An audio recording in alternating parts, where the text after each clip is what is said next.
Nigeria last carried out a population census in 2006.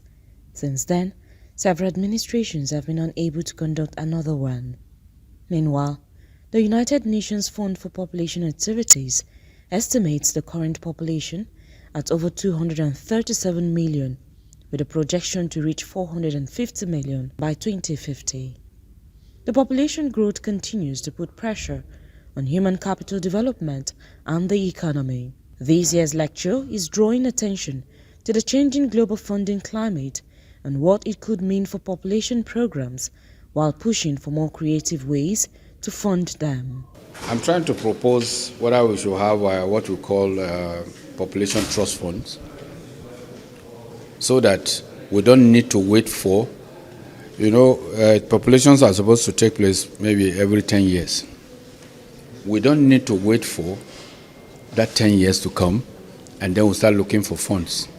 I want a situation where before 10 years, we have our money in that fund, so that when the census come, we already have our money to conduct census. And why we have not been able to meet all these commitments, it was of, sorry to say, the will is not there. And that's why our commitment today is we'll continue to pursue advocacy to make sure that, yes, if we must meet SDG and if we must meet population and development in this country, we must involve the domestic funding. The need to better manage fertility rates, improve maternal health care, and prioritize quality education for all are of concern. Challenges of education, the health sector, the very high unmet need of family planning, and also the modern contraceptive prevalence rate, they are also very low. With this, we need to manage our population very well.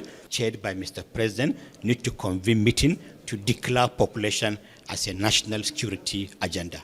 That we needed to look at where we are now in terms of resource mobilization and what we need to do as a country in terms of our independence, in terms of what God has given us as a country, to be able to continue in a sustainable way our population activities.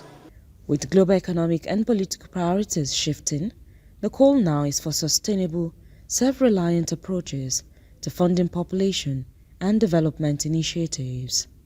Ihotu Odo, Arise News.